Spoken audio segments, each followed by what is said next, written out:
सूर्य कुमार का गांव पहाड़ों की तलहटी में बसा हुआ मानो प्रकृति का ही एक अंश था। वहां हर सुबह सूर्य की पहली किरणें पहाड़ों को रंग देती थीं और शाम ढलते ही तारों का जलजला ऐसा होता मानो आकाश में हीरे बिखरे हों। सूर्य कुमार इस गांव का ही एक साधारण सा बालक था, लेकिन उसके सपने बड़े थे। बचपन से ही उसकी आंखों में एक खास चमक थी, जो उसके मन में छिपे संगीत के जुनून को दर्शाती थी। सूर्य कुमार को वीणा से गहरा लगाव था। जब वो मुश्किल से 5 साल का था तो उसे अपने दादाजी की पुरानी वीणा मिली। वो वीणा टूटी फूटी थी, पर उसके तारों में अभी भी एक खास मधुरता बाकी थी। सूर्य कुमार उसी टूटी वीणा पर अपनी छोटी छोटी उंगलियां चलाता और उससे जो भी धुन निकलती वो पूरे घर को मंत्रमुग्ध कर देती थी। सूर्य कुमार के माता पिता साधारण किसान थे। उनके पास न तो सूर्य कुमार को कोई नया वाद्य यंत्र दिलाने का साधन था और न ही उसे किसी अच्छे गुरु के पास सीखने भेजने की सामर्थ्य। गांव में तो कोई वीणा वादक था ही नहीं, लेकिन सूर्य कुमार की जिज्ञासा कम नहीं हुई। वो टूटी वीणा के तारों से ही अलग अलग धुनें निकालने की कोशिश करता। वो पहाड़ों की गूंज, नदी के बहने की आवाज और पक्षियों के चहचहाने को ध्यान से सुनता और फिर उनकी नकल करने की कोशिश करता। धीरे धीरे उसकी उंगलियों में एक जादू आ गया और टूटी वीणा भी उसकी प्रतिभा के आगे नतमस्तक हो गई। एक दिन गांव में एक यात्रा आई थी। यात्रा के साथ कुछ कलाकार भी आए थे, जिनमें एक प्रसिद्ध वीणा वादक भी था। सूर्य कुमार पूरा दिन उस वीणा वादक को सुनता रहा। उसकी वीणा से निकलने वाली धुनें इतनी मधुर थीं कि मानो स्वर्ग से कोई देवता गा रहा हो। सूर्य कुमार मंत्रमुग्ध होकर सोच रहा था, काश मैं भी ऐसी वीणा बजा पाता। उस रात सूर्य कुमार को सपना आया। सपने में उसने देखा कि एक बूढ़ा व्यक्ति पहाड़ों के ऊपर खड़ा है और हाथ में एक खूबसूरत वीणा लिए हुए है। उस व्यक्ति के चेहरे पर एक दिव्य चमक थी। वो सूर्य कुमार की तरफ देखकर मुस्कुराया और बोला, सूर्य कुमार, तुम्हारे अंदर एक महान संगीतकार छुपा हुआ है, उसे बाहर निकालो। ये कहकर वो बूढ़ा व्यक्ति गायब हो गया। सुबह उठकर सूर्य कुमार को लगा कि यह सपना ही था, लेकिन उसके मन में एक नई ऊर्जा जगी थी। उसने उसी दिन गांव के सबसे बुजुर्ग व्यक्ति से पूछा कि क्या उन्हें गांव के बाहर कहीं किसी अच्छे वीणा वादक के बारे में पता है। बुजुर्ग व्यक्ति ने बताया कि पहाड़ों के उस पार राज्य की राजधानी में रहने वाले गुरुजी बहुत ही प्रसिद्ध वीणा वादक हैं, लेकिन वे सिर्फ राजा के दरबार में ही शिष्यों को पढ़ाते हैं। सूर्य कुमार निराश नहीं हुआ। उसने मन में ठान लिया कि वह राजधानी जाएगा और गुरुजी से वीणा सीखकर रहेगा। गांव वालों ने उसे समझाने की कोशिश की कि राजधानी जाना उसके लिए मुश्किल होगा, लेकिन सूर्य कुमार अपनी जिद पर अड़ा रहा। आखिरकार उसके माता पिता ने भी उसे जाने की अनुमति दे दी। सूर्य कुमार ने थोड़ा सा राशन इकट्ठा किया और एक पुरानी धोती पहनकर कंधे पर अपनी टूटी वीणा टांगे राजधानी की ओर चल पड़ा। यात्रा लंबी और कठिन थी। उसे जंगलों को पार करना पड़ा, पहाड़ों की चढ़ाई चढ़नी पड़ी और तेज धूप में चलना पड़ा।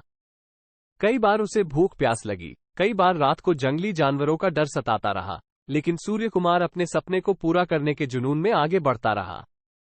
हफ्तों बाद सूर्य कुमार राजधानी के बाहर खड़ा था। राजधानी की ऊंची ऊंची इमारतें और चहल पहल उसे अचंभित कर रही थी। वो भटकता हुआ राजा के महल तक पहुंच गया। वहां के पहरे वालों ने उसे रोक लिया और पूछा कि वो कहां जाना चाहता है। सूर्य कुमार ने उन्हें बताया कि वो गुरुजी से वीणा सीखना चाहता है। पहरे वालों ने उसे बताया कि गुरुजी से मिलना आसान नहीं है। सूर्य कुमार वहीं महल के बाहर बैठ गया और अपनी टूटी वीणा पर एक मधुर धुन बजाने लगा। उसकी धुन इतनी मधुर थी कि राह चलते लोग रुककर उसे सुनने लगे। धीरे धीरे वहां भीड़ लग गई। उसी समय राजकुमारी महल की बालकनी से निकली और नीचे के शोर को सुनकर खड़ी हो गई। राजकुमारी ने नीचे देखा तो सूर्य कुमार को टूटी वीणा बजाते हुए पाया। उसकी धुन इतनी मधुर थी कि राजकुमारी मंत्रमुग्ध हो गई। उसने पहरे वालों को बुलाकर सूर्य कुमार को अपने पास लाने को कहा। सूर्य कुमार को राजकुमारी के सामने लाया गया।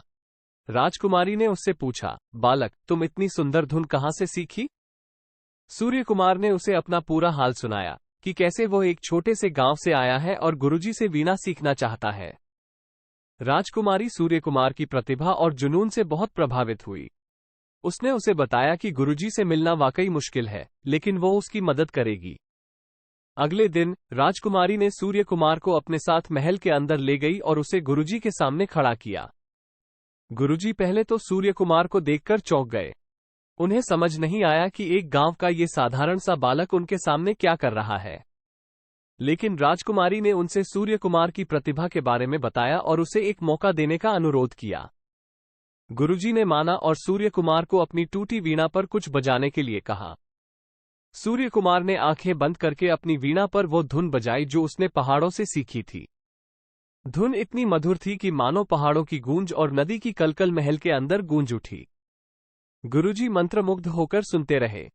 उन्होंने सूर्य कुमार की प्रतिभा को पहचान लिया। सूर्य कुमार की वीणा में भले ही तार टूटे हुए थे, पर उसकी धुनों में एक ऐसी मिठास थी जो किसी भी महंगे वाद्य यंत्र से नहीं निकल सकती थी। गुरुजी ने सूर्य कुमार को अपना शिष्य बनाने का फैसला किया। उन्होंने राजकुमारी को धन्यवाद दिया और सूर्य कुमार को अपने पास रख लिया। सूर्य कुमार खुशी से फूला नहीं समा रहा था। उसका सपना पूरा होने वाला था। सूर्य कुमार राजकुमारी और गुरुजी के आश्रय में रहने लगा। गुरुजी सख्त शिक्षक थे, लेकिन सूर्य कुमार उनकी हर बात मानता और पूरे मन से रियाज करता। उसके पास अब राजकुमारी की दी हुई एक खूबसूरत वीणा थी, जिसके तारों से मधुर संगीत की धारा बहती थी। सूर्य कुमार दिन रात रियाज करता। वो गुरुजी द्वारा सिखाई गई तालमेल और रागों को जल्द ही सीखने लगा।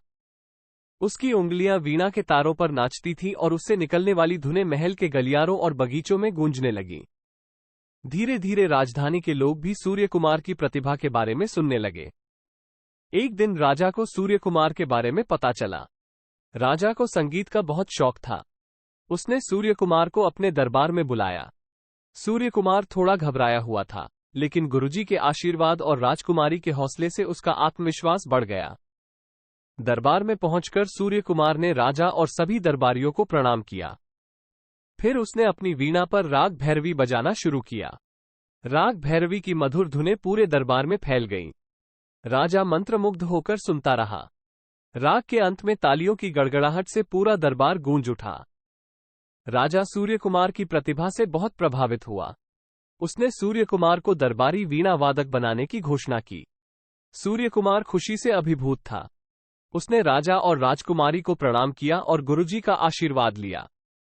सूर्य कुमार अब राजा का दरबारी वीणा वादक बन गया था। वो हर रोज राजा के लिए वीणा बजाता और उसे खुश करता। उसकी धुनों से राजा को शांति मिलती थी। साथ ही सूर्य कुमार राजधानी के विभिन्न कार्यक्रमों में भी वीणा बजाता था। उसकी प्रसिद्धि पूरे राज्य में फैल गई। लेकिन सूर्य कुमार कभी घमंडी नहीं बना। वो हमेशा विनम्र बना रहा और उसने कभी अपनी जड़ों को नहीं भुलाया। वो अक्सर अपने गांव लौटता था और वहां के बच्चों को वीणा बजाना सिखाता था। सूर्य कुमार का सपना पूरा हो गया था। वह एक साधारण गांव का लड़का था, जिसने अपनी प्रतिभा और जुनून के बल पर पूरे राज्य में नाम कमाया। उसकी कहानी दूसरों को ये सीख देती है कि कड़ी मेहनत और लगन से कोई भी सपना पूरा किया जा सकता है।